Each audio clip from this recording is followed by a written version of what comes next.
Bài đọc 1.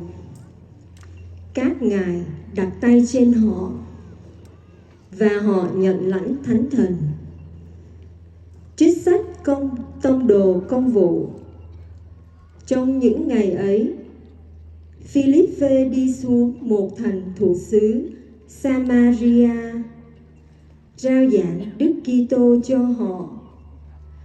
Dân chúng chú ý đến những lời Philippe rao giảng, vì họ cũng nghe biết và xem thấy các phép lạ Ngài làm. Quỷ ô uế đã ám nhiều người trong họ. Lúc đó kêu lớn tiếng và xuất ra. Nhiều người bất toại và què quặt được chữa lành. Bởi đó cả thành được vui mừng khôn tả. Khi các tông đồ ở Jerusalem nghe tin Samaria đón nhận lời Thiên Chúa, liền gửi Phêrô và Gioan đến với họ.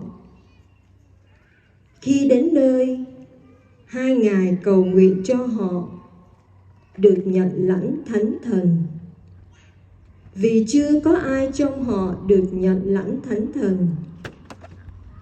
Họ mới chỉ được chịu phép rửa nhân danh Chúa Giêsu.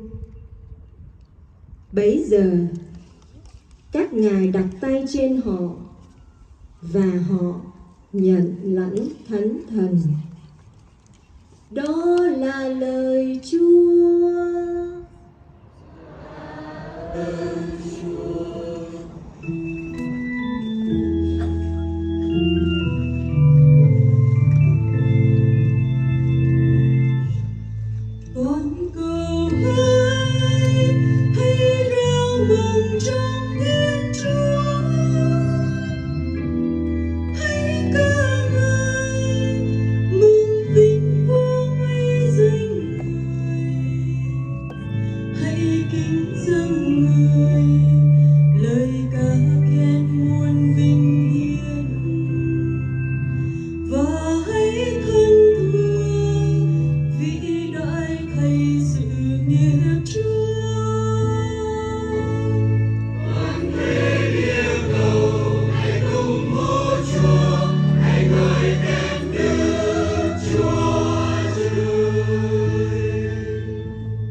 Bài đọc 2.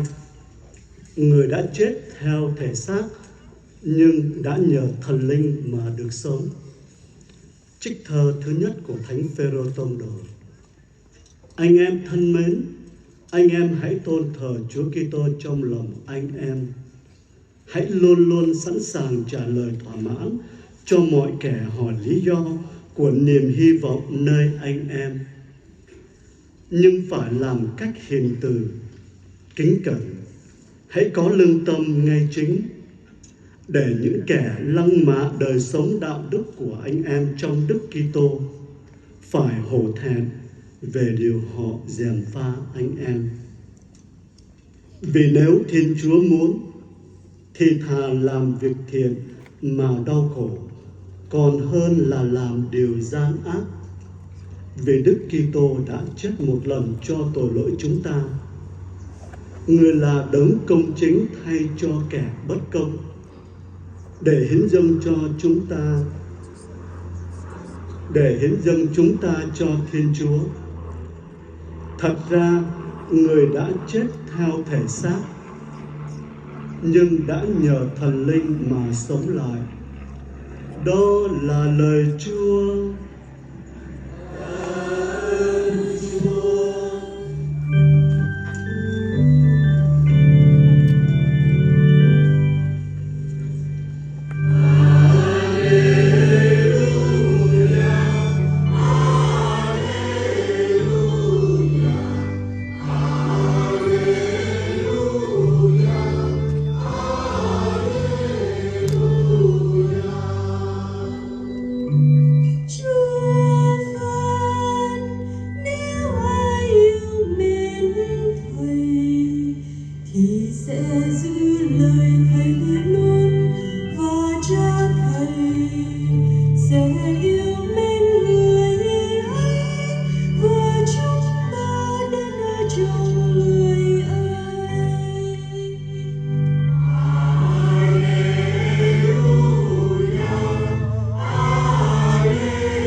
Chúa ở cùng anh chị em. Tin mừng Chúa Giêsu Kitô theo Thánh Gioan. Lạy Chúa, vinh danh Chúa.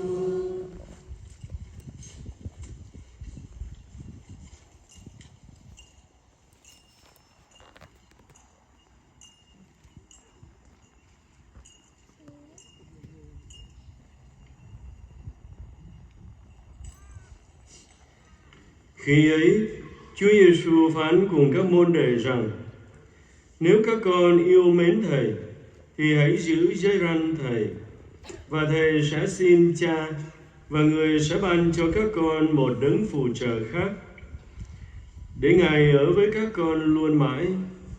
Ngài là Thần chân lý mà thế gian không thể đón nhận, vì thế gian không thấy và cũng chẳng biết được Ngài. Còn các con biết Ngài, vì Ngài sẽ ở nơi các con và ở trong các con. Thầy sẽ không bỏ các con mồ côi. Thầy sẽ đến với các con. Một ít nữa, thế gian không còn thấy Thầy. Phần các con thấy Thầy, vì Thầy sống và các con cũng sẽ sống. Trong ngày đó, các con sẽ hiểu biết rằng Thầy ở trong Cha Thầy, và các con ở trong Thầy, và Thầy ở trong các con. Ai nhận các luật Thầy truyền và giữ các luật đó, thì người ấy sẽ là kẻ mến Thầy, và ai mến Thầy sẽ được Cha Thầy yêu mến, và Thầy sẽ yêu nó và sẽ tỏ mình ra cho nó. Đó là lời Chúa. Lạy Chúa Kitô, ngợi khen Chúa.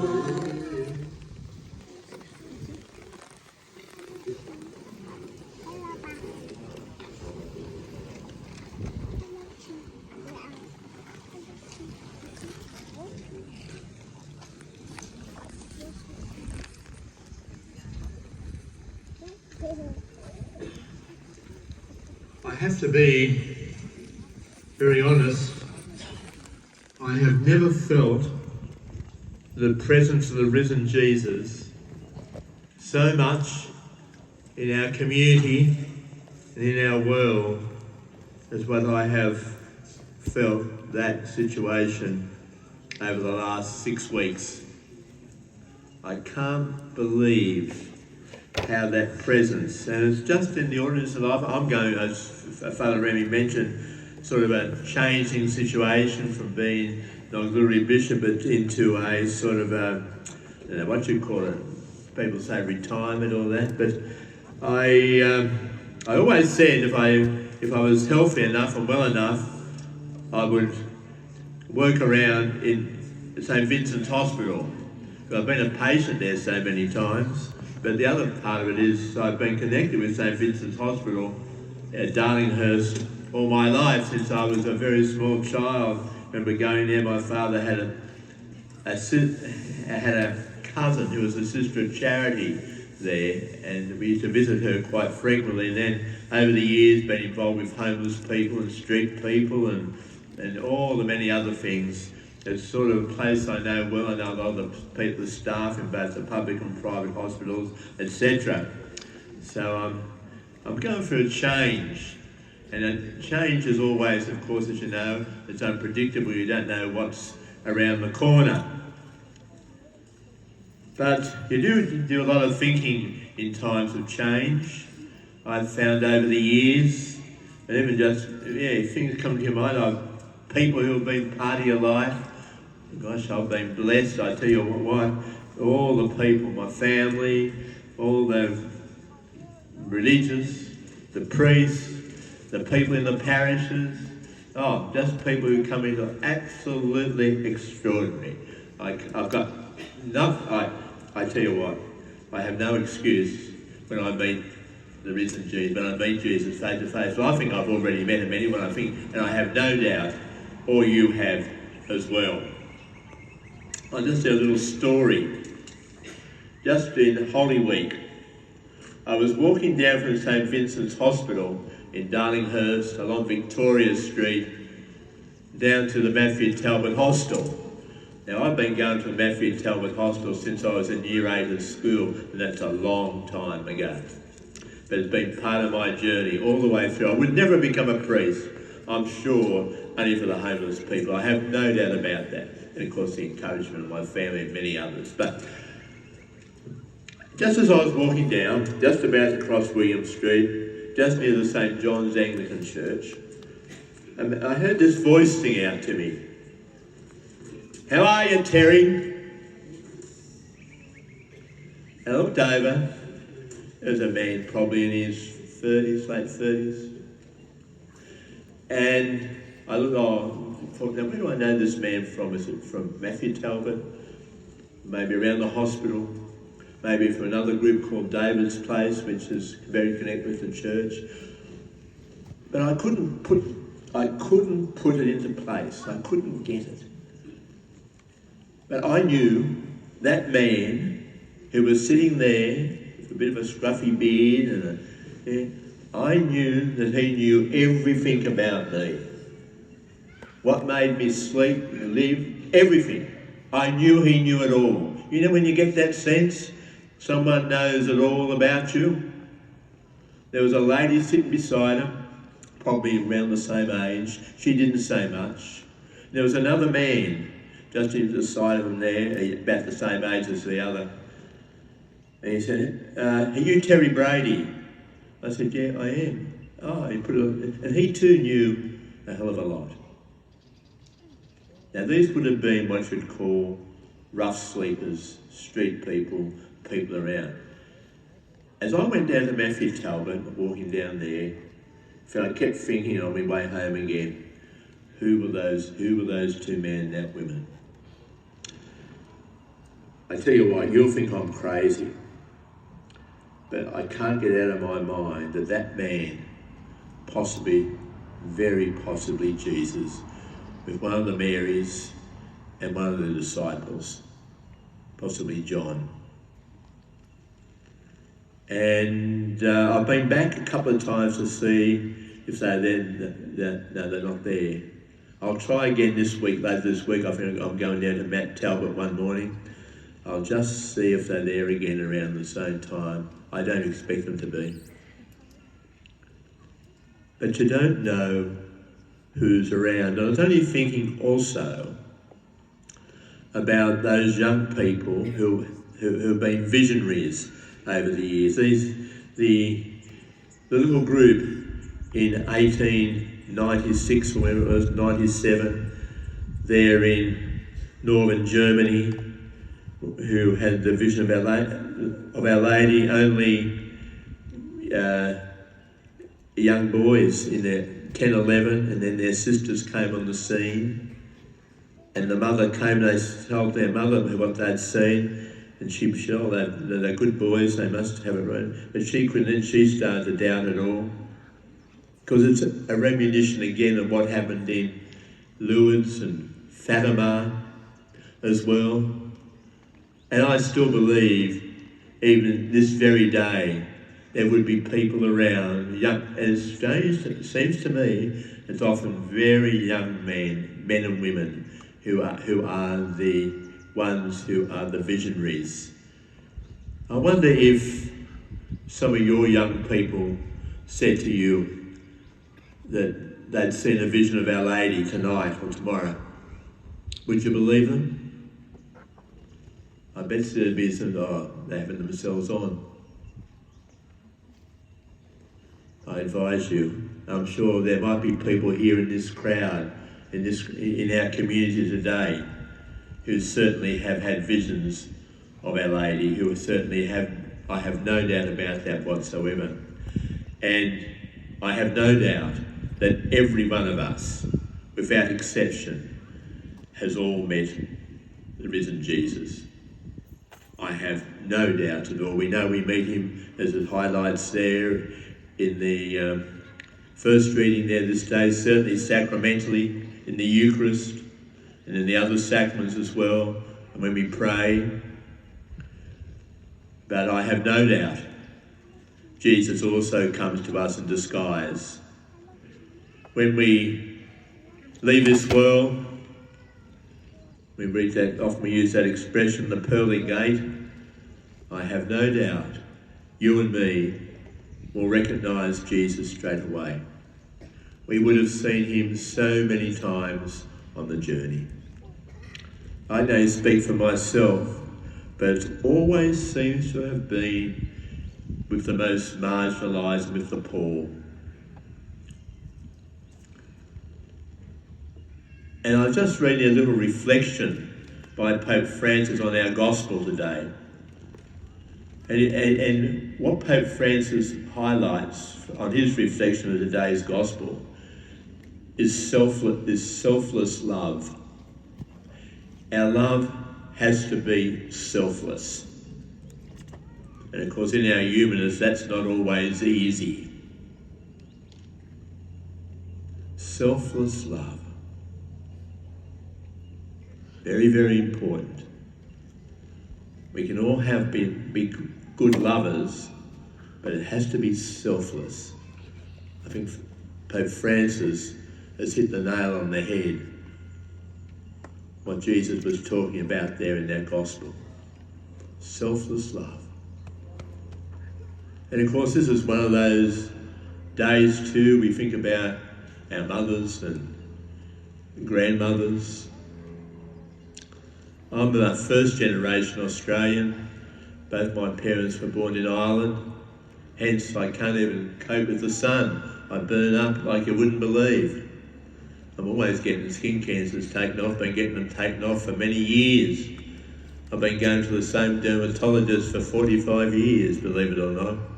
I'm a regular customer. But I'll never forget, not long before my mum went to the Lord. My mum was a sort of she loved life, loved people, but she'd come out here on a boat just before the Second World War. She was sponsored by a great uncle who brought her out here, and some other members of the family later on. And she had this passion about welcoming people, because she knew how blessed she'd been coming to this land. And she was always she always summed it up this way: there's no one better than you, And you're better than no one else.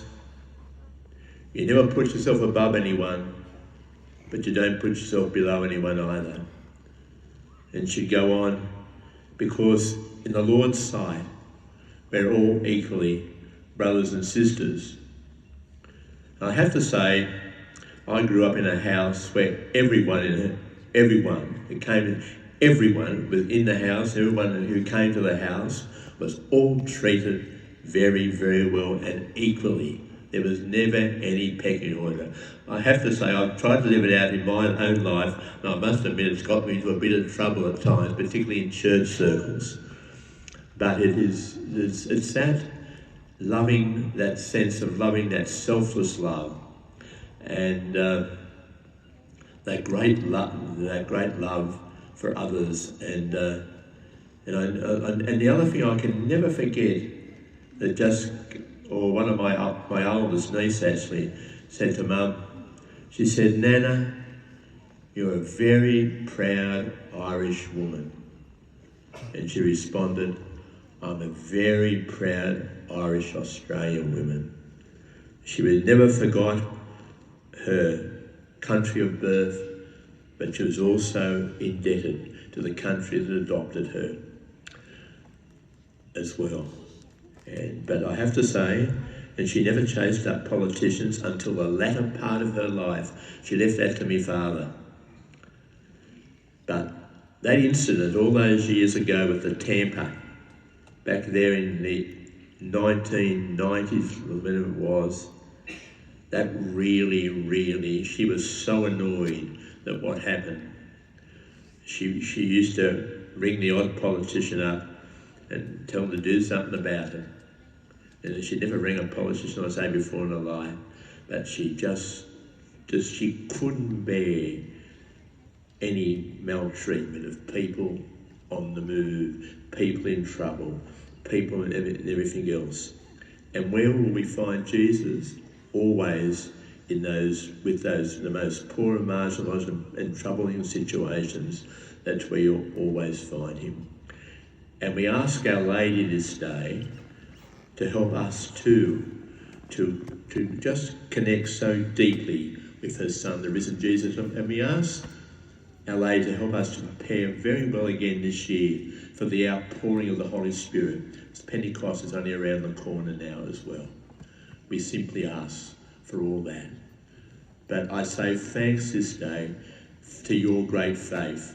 It is so good seeing all of us gathering this day, on this Easter day, this feast of Our Lady of Hope, together as a community to give thanks, and seeing all different old people like me, young people, middle-aged, family people here this day, all together as one.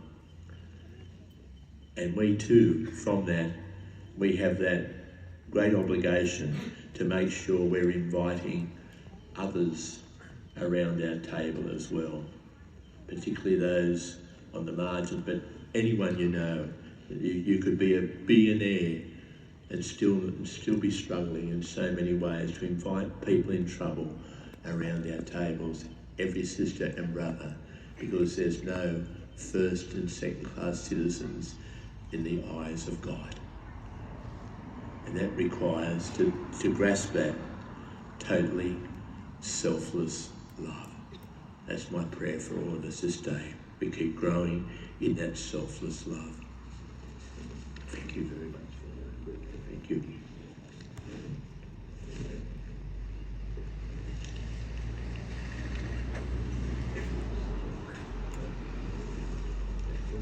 Xin tóm lại bài giảng của Đức Cha. Đức Cha nói là trong cuộc đời của Đức Cha đã chứng kiến nhiều đổi thay trong xã hội, và đặc biệt là những cái khung cảnh quen thuộc của Đức Cha là hay đến thăm bệnh viện St. Vincent Darlinghurst. Đức Cha đi đến đó rất là nhiều lần và cũng gặp bao nhiêu là cái đổi thay trong nhà thờ cũng như trong xứ đạo và các cha, các sơ, các thầy. Nhưng mà có một lần Đức Cha đi đến bệnh viện đó thì có một ông già, ông rất là nhìn rất là kiểu mà nghèo khổ, ông gọi đích danh tên của Đức Cha là Hello Terry, cái là Đức Cha giật mình. Rồi ông Đức Cha cũng không biết, ông không nhận ra cái ông già này là ai. Nhưng mà rồi cũng có một người bà già bên cạnh đó, thì nói rất là ông này ông biết Đức Cha rất là rõ, rất là nhiều, cho nên Đức Cha cũng nghĩ rằng là có thể là đó là cái hình ảnh mà Chúa Giêsu mà Đức Cha không nhận ra ở trong cái ông già này.